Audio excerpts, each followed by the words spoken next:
World War I was unquestionably one of the bloodiest wars fought in history that took place primarily in Europe from the years 1914 to 1918. The immediate cause of this war traces back to the assassination of Archduke Franz Ferdinand on June 28, 1914, by a Bosnian Serb citizen of Austria-Hungary who was a part of the Black Hand.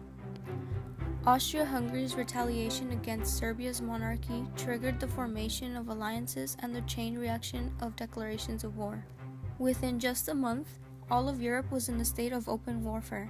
During this time, science continued to progress, allowing new technology to develop for the war.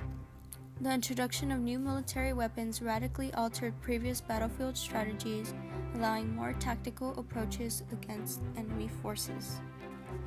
To prevent any power from gaining a position of overwhelming strength, the European powers formed alliances. One of the alliances formed was called the Allied Powers, which mainly comprised of Great Britain, France, Serbia, Russia, and later on, the United States. Opposing this alliance was the Central Powers, consisting of Austria-Hungary, Germany, Bulgaria, and the Ottoman Empire. With almost all European countries involved, all of those powers had specialized war plans that stated how they would rise above the enemy and obtain victory. Unlike the other European powers, Germany created only one war plan, known as the Schlieffen Plan, on December 1905. German officer Alfred von Schlieffen was given instructions to devise a strategy that would be capable of countering a joint attack. Schlieffen believed that it was vital that France was speedily defeated, causing Britain and Russia to be unwilling to carry on fighting. Schlieffen calculated that it would take Russia 6 weeks to organize its large army for an attack on Germany. Schlieffen's plan involved using 90% of Germany's armed forces to attack France. Schlieffen's plan suggested an attack through Holland, Belgium. The execution of the Schlieffen Plan led to Britain declaring war on Germany on August 4, 1914. In the Western Front from 1914 to 1918, there was a stalemate in which soldiers spent days in muddy trenches. Trenches were used as a location where soldiers waited for and transported new goods such as water, food, ammunition, and medicine. Explosions rang day and night as artillery was fired from both sides, striking terror in the hearts of waiting soldiers.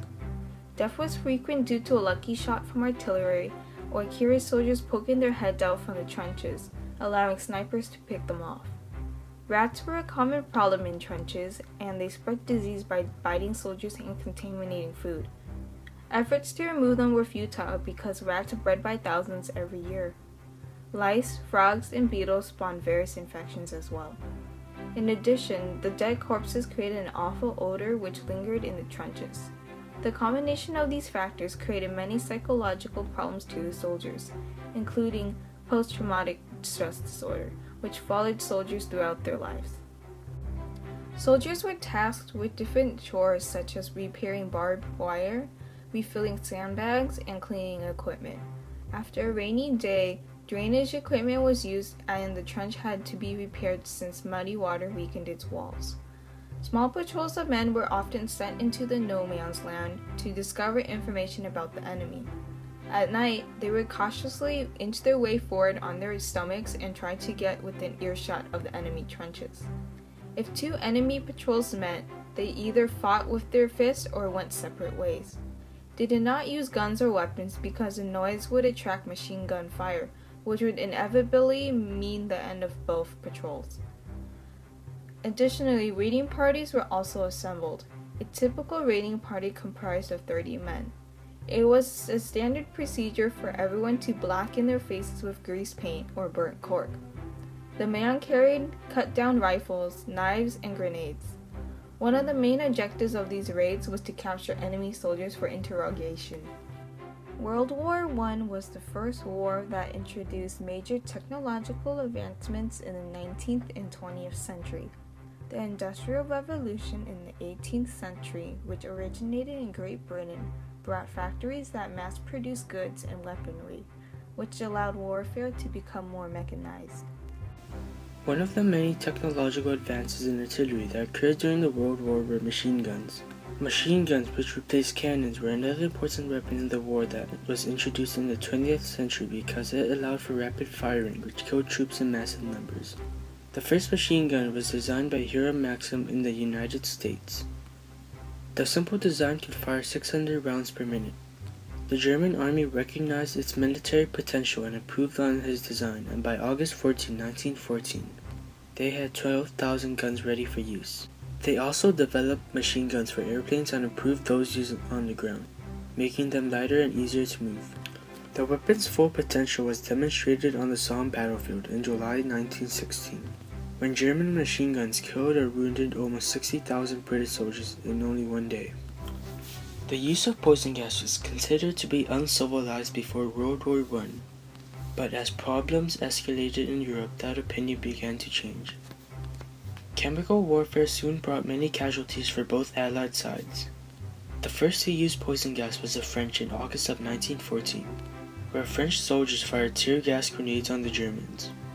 Though not the first to use chemical weapons, Germany was the first to utilize the weapon on a mass scale. At the Second Battle of Ypres, the first technical use of poison gas by the Germans was recorded. Chlorine gas was the first poisonous gas that was used, causing soldiers to die within seconds of inhaling it. At first, gas was just released from large cylinders and carried by the wind into nearby enemy lines. However, it was unreliable at times when aiming for a certain area, since soldiers had to make sure the wind was going at the direction of the enemy side.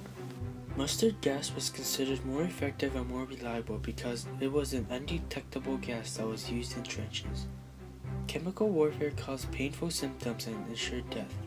Later, phosgene and other gases were loaded into artillery shells and shot into enemy trenches.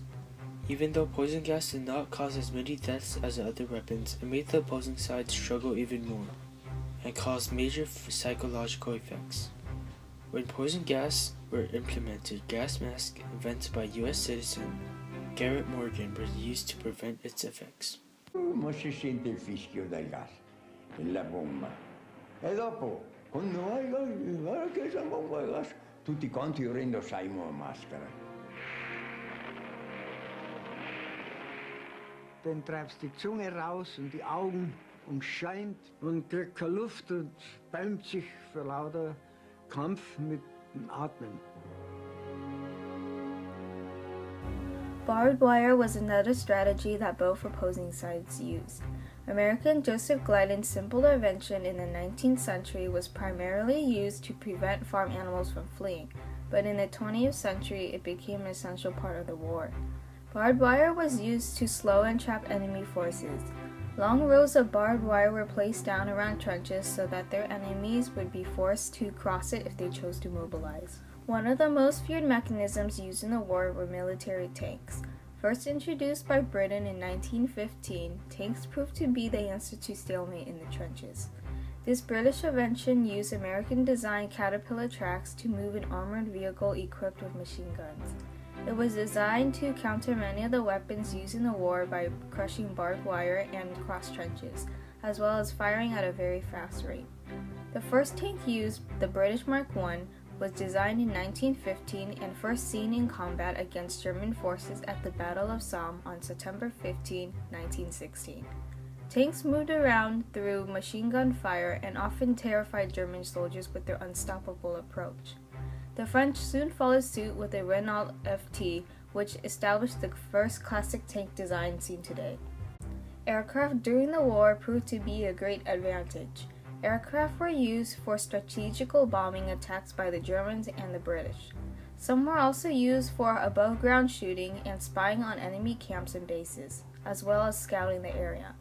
They were armed with machine guns, cannons, and bombs.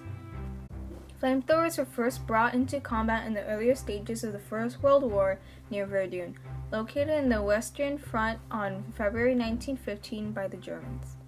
Richard Feeler developed two types of flamethrowers for the Germans, a large, long-range model and a small portable one. Though it used a lot of fuel, the larger model could shoot up to 36 meters. The handheld flamethrower was smaller and more portable. Flamethrowers were effective when used as a short-range weapon, but lacked in usefulness otherwise. The flamethrower was used in closer combat situations to provoke terror in enemies, since being burned alive was a horrible death. However, users also found themselves at risk, as the gas tank was prone to exploding and enemy fire was directed at the source of the flames. World War I was considered a deadly war because of the new technology and weapons that were established. Technological advances in engineering, chemistry, optics, and many more fields were able to change how the war was fought. Military leaders realized that old tactics and strategies were unreliable due to the rapid growing technological advancements. New strategies and tactics had to be devised in order to play around the advanced technology and weapons. An example is peaceful penetration, a strategy devised by John Monash and the Australian Imperial Force. Tanks, machine guns, and artillery devastated a small portion of enemy territory, allowing infantry to come in and secure the area. Another plan was known as a creeping barrage, where soldiers would follow friendly artillery fire, advancing at a constant rate so they were always behind the projectiles. This tactic required precise timing and was moderately successful.